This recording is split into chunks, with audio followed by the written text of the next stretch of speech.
But here's where it gets controversial. The Oregon National Guard has officially begun preparing its ranks to support President Donald Trump's deployment of 200 troops to Portland, yet the timeline remains murky.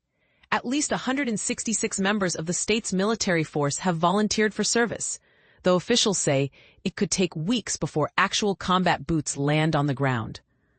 Lieutenant Colonel Stephen Bomar, the Oregon Military Department's Public Affairs Director, confirmed that the earliest the Guard could arrive is by mid-Thursday, but he cautioned against betting on that date. The vetting process alone takes 96 hours, and some recruits may require additional training before deployment.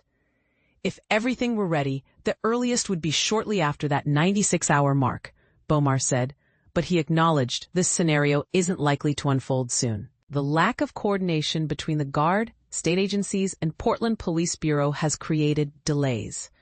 While the Guard has previously deployed to assist with public safety and civil unrest, this time the governor's objections have turned the situation into a legal battle. The National Guard's deployment marks the first time Oregon's forces have been called to action within the state, despite the governor's opposition. This contrasts sharply with the 2001 airport security deployment, when the president's orders were unchallenged. The Guard's role is clear: to secure federal buildings and protect personnel. However, the exact deployment plan, where troops will be stationed, whether they'll be armed, and their involvement in immigration or law enforcement remains uncertain.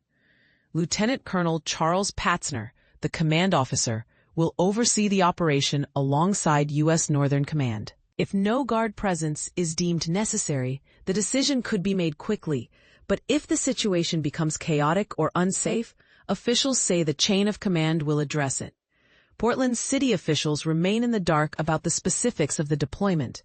Some tactics, like the helicopter hovering near the Immigration and Customs Enforcement ICE building over the weekend, are still unclear. Portland Police Chief Bob Day admitted he has no details on the helicopter's operator, but emphasized that the city's size, 145 square miles, and the scale of protests, the largest on record, mean federal intervention might not be warranted.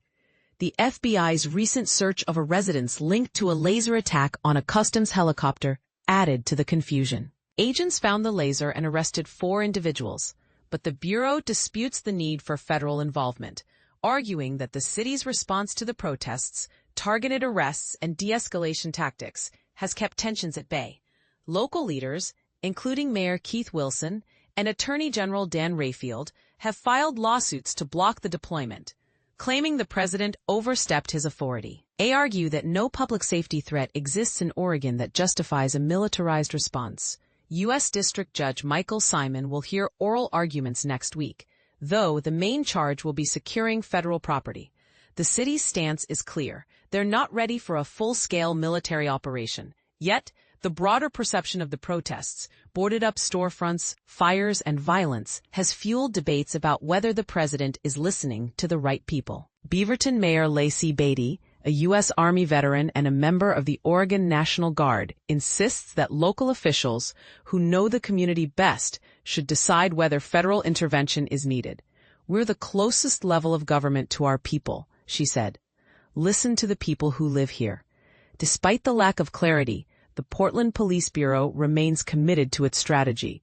"We're going to stay fixed on our goals," Chief Day said. Even as the broader narrative of the protests continues to shape public opinion, whether the deployment proceeds or not, the question remains: will the city's response to the protests reflect the same determination as the troops on the front lines?